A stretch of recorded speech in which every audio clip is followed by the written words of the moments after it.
बहुत समय पहले की बात है। मीरगंज नामक एक सुंदर सा गांव हुआ करता था। उस गांव में एक किसान रहता था जिसका नाम सोहन था। सोहन बहुत ही ईमानदार और मेहनती था। वह हमेशा अपने काम से खुश रहता था। उसके पास ज्यादा पैसे नहीं थे, लेकिन वह अपनी जिंदगी से संतुष्ट था। सोहन के परिवार में उसकी पत्नी और उसके 2 बच्चे थे। सोहन सेठ चिंतामणि के यहाँ फूल के बगीचे में काम करता था और उसके के बदले में सेठ चिंतामणि सोहन को पैसे देता था, जिससे सोहन और उसके परिवार का जीवन यापन होता था। रेनू, मैं काम पर जा रहा हूँ। आज बहुत देर हो गया है, इसीलिए तुम आज बच्चों को स्कूल छोड़ आना। हाँ जी, मैं तो स्कूल छोड़ आऊंगी, लेकिन मंटू और खुशबू पिछले 4 दिन से कह रहे हैं। उनके स्कूल के टीचर उनसे स्कूल की फीस जमा करने को बोल रहे हैं। हाँ तो जब इन दोनों को स्कूल छोड़ने जाना तब तुम ही फीस जमा कर देना। आज ही कहाँ से फीस जमा कराओ? आप जो पगार लाते हैं उसमें भी कितना मुश्किल से घर चल पाता है। अब उतनी ही पैसे में मैं बच्चों की फीस का इंतजाम कैसे करूं? अजी, मैं एक बात आपको साफ साफ कह देती हूँ, आप सेठ चिंतामणि जी से पगार बढ़ाने की बात कहिए। दिन पर दिन खर्च बढ़ता जा रहा है। बाजार में अगर सब्जी लेने निकलो तो सब्जियों के दाम आसमान छू रहे हैं, और बच्चों की पढ़ाई का खर्चा, घर का खर्चा, अब इतनी कम पैसों में कैसे गुजारा होगा? ठीक है, मैं आज ही सेठ जी से थोड़ा पगार बढ़ाने की बात करता हूँ। इतना कहकर सोहन काम पर चला जाता है। अरे भाई, आज तो पगार का दिन है। देखो, अब ये सेठ चिंतामणि कोई ना कोई लोचा जरूर करेगा। हमेशा कोई ना कोई बहाना बनाकर पगार कम कर देता है, और अगली बार तो मेरी आधी पगार काट ली थी, ये कहकर कि जो मैंने 500 रुपए उधार लिए थे उसका ब्याज बढ़कर 1500 रुपए हो गया है, इसलिए मैं तुम्हारी पगार में से 1500 रुपए काट रहा हूँ। हाँ राजन भाई, तुम एकदम ठीक कह रहे हो। ये सेठ चिंतामणि ना एक नंबर का चालाक और लालची इंसान है। एक तो दुगुना काम ले लेता है और बदले में पैसे भी पूरे नहीं देता। हाँ भाई, मेरे भी अगली बार सेठ चिंतामणि ने पगार काट लिए थे।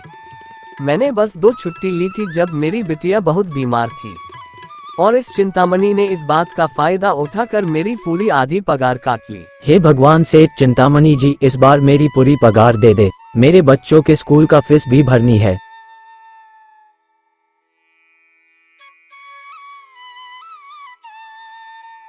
सेठ जी, महीना पूरा हो गया है, हमें हमारी तनख्वाह दे दीजिए। देखो भाइयों, अभी मेरे पास तुम्हें देने के लिए पैसे नहीं है। अभी माल नहीं बिका है, सारा माल गोदाम में ही पड़ा हुआ है। कल या परसों तक तुम्हें तुम्हारी तनख्वाह मिल जाएगी।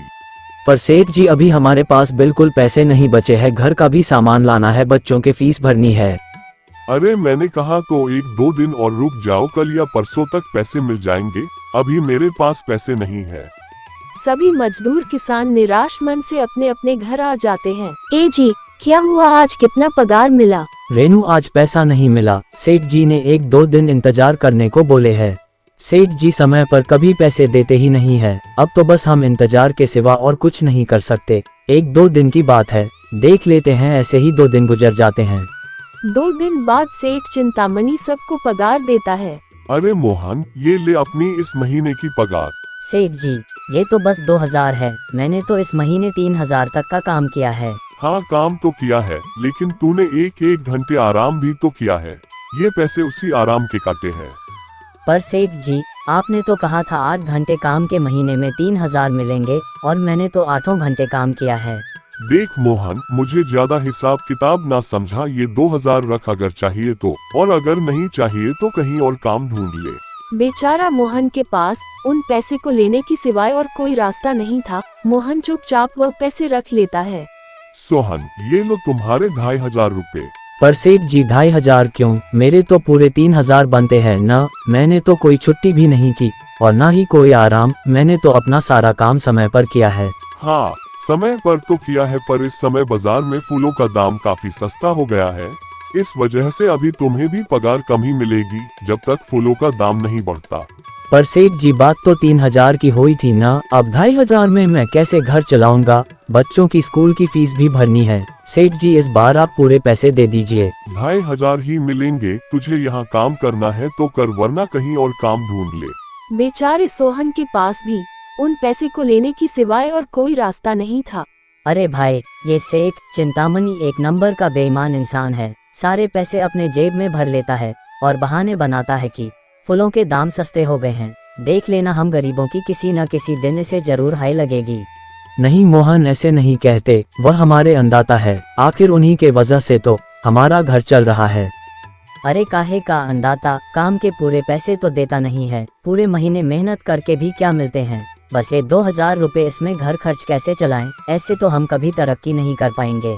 और हम कर भी क्या सकते हैं मोहन, हमें मजदूरी करने की सिवा और कोई काम कहाँ आता है, और कोई काम करना भी चाहे तो उसके लिए हमारे पास इतने पैसे कहाँ है। कुछ देर बातें करने के बाद अपने घर की ओर निकल पड़ते हैं। काजी आ गए, आप कितना पगार मिला है? रेनू, आज सेठ जी ने बस 2500 रुपया ही दिए हैं। बस 2500 रुपया? इतने पैसों में कैसे घर चलाएंगे? बच्चों की फीस में ही 1500 निकल जाएंगे, बाकी के बचे 1000 में क्या क्या करेंगे? आप क्या करूँ रेनू, अब तुमको इसी में ही गुजारा करना होगा। तुम सबसे पहले बच्चों के फीस भर देना, बाकी के मैं देखता हूँ। अजी आप क्या देख लोगे? सेठ जी से पूरे पैसे तो मांगे नहीं गए आपसे। नहीं सुमन, मैंने सेठ जी से पैसों के लिए कहा था, पर सेठ जी ने साफ इनकार कर दिया और कहा ये लेना है तो लो, वरना कहीं और काम ढूंढ सकते हो।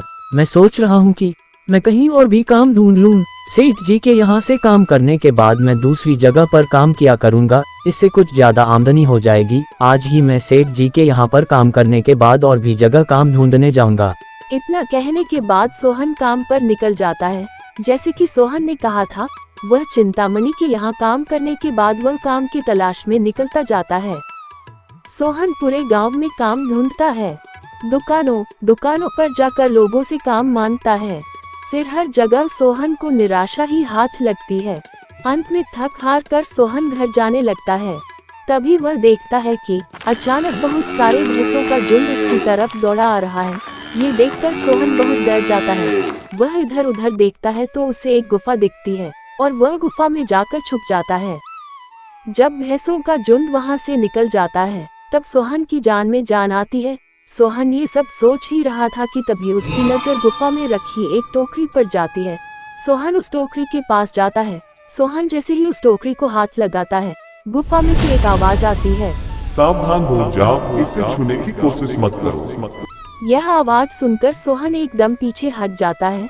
तभी गुफा में एक जिन प्रकट हो जाता है और वह सोहन से कहता है, सोहन, तुम्हें डरने की जरूरत नहीं है। मैं तुम्हारे बारे में सब जानता हूँ। मेरी नजर एक बार भी जिस पर पड़ जाती है, मैं उसका इतिहास अपनी खुली आंखों से देख सकता हूँ। पर आप है कौन और आप इतने विचित्र क्यों दिखाई पड़ रहे हैं? आप अपना परिचय दीजिए, कौन है आप? मैं एक जिन हूँ और मैं कई सालों से इस गुफा की रक्षा कर रहा हूँ। ये गुफा मेरे पूर्वजों की है। इस गुफा में केवल वही इंसान घुस सकता है जिसका मन बिल्कुल पवित्र हो। अगर तुम अपवित्र होते तो तुम इस गुफा में कभी नहीं घुस पाते। तुम एक सच्चे इंसान हो, इसीलिए तुम ये टोकरी को भी छू पाए। तुम ये टोकरी ले जाओ। नहीं, मुझे ये टोकरी नहीं चाहिए, मैं तो बस इसे देख रहा था। डरो मत सोहन, ये कोई साधारण टोकरी नहीं है, बल्कि ये जादुई टोकरी है। जादुई टोकरी? क्या यह वही जादुई टोकरी है जिस टोकरी के बारे में हमारी दादी कहानी सुनाया करती थी कि किसी गांव में एक जादुई टोकरी थी, वो टोकरी सबकी इच्छाएं पूरी किया करती थी? सोहन, ये वही जादुई टोकरी है। अब तुम इस टोकरी के मालिक हो। तुम इसके इस्तेमाल से अपनी स्थिति सुधार सकते हो, पर याद रखना, तुम जो भी वस्तु इस टोकरी में एक बार डालोगे, वही चीज ही तुम्हें बार बार इस टोकरी में डालनी होगी। इसके अलावा तुम और दूसरी कोई चीज इस टोकरी में नहीं डाल सकते। अगर तुमने ऐसा किया तो इसका परिणाम तुम्हें ही भुगतना होगा। मेरी इस बात को हमेशा ध्यान में रखना और सोच समझकर बिना लालच किए इस टोकरी में वही सामान रखना जिसकी तुम्हें जरूरत हो। सोहन टोकरी को लेकर घर आ जाता है। रेनू, ये देखो, ये मैं क्या लेकर आया हूँ। क्या लाए हो? बस ये एक टोकरी। सबसे पहले ये बताए, आप तो काम की तलाश में गए थे ना, तो कोई दूसरा काम मिला कि नहीं? नहीं, अरे सुमन, मेरी पूरी बात तो सुनो। ये कोई ऐसी वैसी टोकरी नहीं है, बल्कि ये एक जादुई टोकरी है। सोहन रेनू को वह सारी घटना के बारे में बताता है जो उसके साथ हुई। अच्छा, तो आपका कहने का मतलब है कि इस टोकरी में हमें कोई ऐसी चीज डालनी होगी जिसकी हमें सबसे ज्यादा जरूरत हो? हाँ रेनू, हमें सोच समझ कर ही इसमें कोई चीज डालनी होगी। सोहन थोड़ी देर सोचता है, फिर उसका ध्यान उन लकड़ियों पर जाता है जो एक बार उसने रेनू को रखने को दी थी। रेनू, तुम्हें याद है एक बार मैं जंगलों में गया था तो मुझे एक चंदन की लकड़ी मिली थी और वह मैंने तुम्हें लाकर दे दी थी। हाँ, दिए तो थे। तो तुम उस लकड़ी को ले आओ, हम उस चंदन की लकड़ी को ही इसमें डालेंगे और उस लकड़ी से अपना एक व्यापार शुरू करेंगे। रेनू चंदन की लकड़ी को ले आती है और उसे टोकरी में डाल देती है। वह जैसे ही चंदन की लकड़ी उस टोकरी में डालते हैं, उसमें कई सारी लकड़ियाँ आ जाती है। अरे वह, ये तो चमत्कार ही हो गया। ये देखिए कितनी सारी चंदन की लकड़ियाँ हो गई। अगर आप इसको बेचेंगे तो इससे काफी अच्छे पैसे मिलेंगे। हाँ रेनू, मैं कल सुबह बाजार जाकर इसको बेच आऊंगा और जो पैसे मिलेंगे उससे हम अपने मंटू और खुशबू के स्कूल की फीस भर देंगे और बाकी बचे पैसों को संभाल कर रख लेंगे। अगले दिन सोहन चिंतामणि सेठ के यहाँ काम पर ना जाकर चंदन की लकड़ियों को बेचने के लिए बाजार की ओर निकल पड़ता है। वहाँ पर सोहन चंदन की लकड़ियों को बहुत ही कम दामों में बेचा, जिसकी वजह से आम लोगों के साथ साथ बड़े व्यापारियों ने भी सोहन से चंदन की लकड़ियाँ खरीदी। लकड़ियों को बेचकर सोहन को अच्छे पैसे मिले। पैसों को लेकर सोहन घर आ जाता है। ये देखो रेनू, उन चंदन के लकड़ियों को बेचकर कितने सारे पैसे मिले हैं। ये लो कुछ पैसे, कल सुबह बच्चों के स्कूल जाकर सारे फीस भर देना। अच्छा, तो मैं काम पर जाता हूँ। अजी, आपके पास तो अब ये जादुई टोकरी है, तो अब आपको उस सेठ चिंतामणि के यहाँ काम करने की क्या जरूरत है?